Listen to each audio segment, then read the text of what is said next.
Assalamu alaikum. 6 p.m. This is Radio Pakistan, the news read by Tarannum Salman. The headlines. The Minister for Railways says financial condition of Pakistan Railways will soon be improved through effective marketing. The Information Minister says PTI government is following rules and regulations in implementation of policies. Online registration process of overseas Pakistanis for voting in by-elections has begun.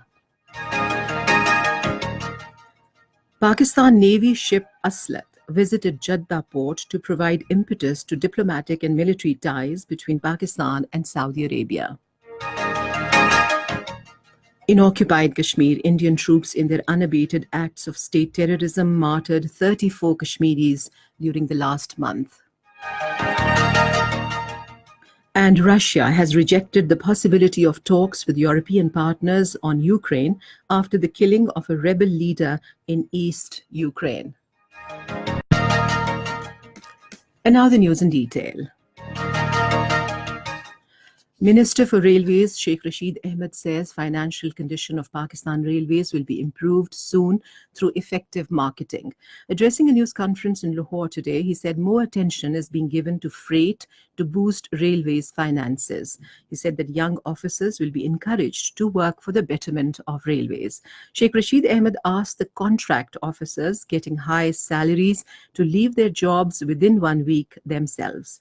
He said effective measures will be taken to improve the living standard of railways employees and new residences will be built for them. He said work will be done in double shifts at the railway carriage factory Islamabad and locomotive factory Rasalpur to overcome the shortage of carriages and locomotives. The railway minister said cases of corruption in railways are being sent to NAB for probing.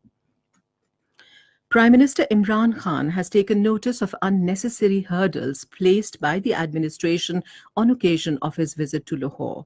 He ordered the removal of all unnecessary hurdles without any delay. Prime Minister has also taken notice of the protest being staged by people at Zaman Park in Lahore against the policies of Nadra and difficulties in getting identity cards. The Prime Minister directed the chairman Nadra to meet the people and address their grievances. The Minister for Information and Broadcasting, Fawad Chaudhry, has said that PTI government is committed to follow rules and regulations for implementation of policies. In a statement today, he said bureaucrats are being appointed and transferred as per rules and regulations. The minister said 9 best officers were transferred to Balochistan for the first time. Fawad Chaudhry said the transfer of best officers to the backward province will help achieve the targets of good governance. Pakistan Tehreek-e-Insaf presidential candidate Dr. Arif Alvi has thanked party chairman Imran Khan for nominating him for the slot and expressed the hope that he will win the presidential election. Talking to newsmen at the residence of PMLQ Chief Chaudhry Shujaat Hussain, he thanked PMLQ leadership for assuring him of their full support in the upcoming presidential election to be held on Tuesday. He said PMLQ is PTI's allied party and PTI will benefit by the political experience of PMLQ leadership. He said the president is a symbol of the federation and he will work for bringing all provinces closer. The online registration process of overseas Pakistanis for voting in by-elections has begun. According to ECP, the registration process will continue till the 15th of this month. It said the online voting registration system has been developed in collaboration with NADRA. Over 700,000 overseas Pakistanis will become registered voters through the newly developed system. Justice Sayyida Tahira Safdar was sworn in as Chief Justice Balochistan High Court in Quetta today. Governor Balochistan Muhammad Khan Achakzai administered oath to her in a ceremony held at the Governor's house. The ceremony was attended by the outgoing Chief Justice Balochistan High Court Muhammad Noor Miskanzai, judges of Balochistan High Court, high-ranking officials, lawyers and elite of the city.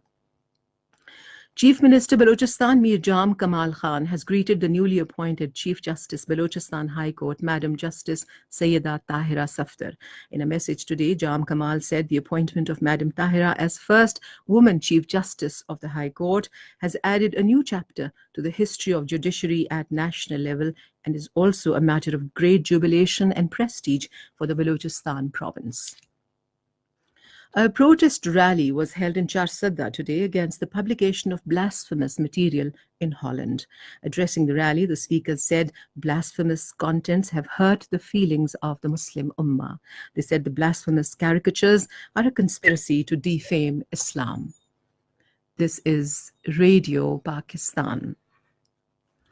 A major one-day plantation campaign titled Plant for Pakistan will commence from tomorrow. Prime Minister Imran Khan is expected to inaugurate the campaign by planting a sapling in the federal capital. About 1.5 million trees will be planted under the campaign as part of Pakistan Tehreek-e-Insaf government's 10 billion tree tsunami 2018 drive. During the campaign, people will be given free of cost saplings at 190 distribution points across the country. Pakistan Navy ship Aslat, on the last port call of her overseas deployment to Mediterranean and European countries, visited Jeddah port. According to spokesperson of Pakistan Navy, its overseas deployment to Mediterranean and European countries reflected Pakistan Navy's reach in Western Hemisphere while pursuing Pakistan's foreign policy objectives. The 3-day-long visit was aimed to further strengthen the existing bonds of friendship between Pakistan and Saudi Arabia and provide impetus to diplomatic and military ties between the two brotherly countries. Pakistan Navy delegation headed by Commodore Muhammad Faisal Abbasi held a meeting with Deputy Commander Western Fleet of Royal Saudi Naval Force. During the interaction, enormous goodwill and warmth was expressed for the people of Pakistan in general and Pakistan Navy in particular. In occupied Kashmir, Indian troops in their unabated acts of state terrorism martyred 34 Kashmiris, including a woman, during the last month of August. According to the data issued by the research section of Kashmir Media Service, the killings rendered 2 women widowed and 6 children orphaned. During the month, 483 people were critically injured due to the use of brute force, including firing of bullets, pellets, and tear gas shells by the Indian troops, paramilitary, and police personnel on peaceful protesters in the occupied territory. Russian Foreign Minister Sergei Lavrov has said that talks are impossible with leaders from European countries on the issue of Ukraine after the killing of a rebel leader, Alexander Zakharchenko, in an explosion in eastern Ukraine. Talking to media in Moscow, he said that this is a serious situation that needs to be analyzed. And the Russian Foreign Minister Sergei Lavrov has said the US sanctions against Russia are counterproductive. Talking to media in Moscow, he said that permanent build-up of sanctions pressure without any facts would push bilateral relations into an impasse. UN Secretary General Antonio Guterres has regretted the Trump administration's decision to cut off funds to the Palestinian Refugee Agency. In China, 2 people have been killed in heavy rains in the southern province of Guangdong. The official Xinhua news agency said that rains have affected more than 12 lakh residents. And finally, the weather. Mainly hot and humid weather is expected in most parts of the country during the next 12 hours. However, rain and thunder showers with gusty winds is expected at scattered places in Malakand, Hazara, Mardan, Rawalpindi, Gujranwala divisions, while at isolated places in Sargodha, Peshawar, Kohad divisions, Islamabad, Gilgit-Baltistan and Kashmir during the evening and at night. And before we end the bulletin, here once again are the headlines. The Minister for Railways says financial condition of Pakistan Railways will soon be improved through effective marketing.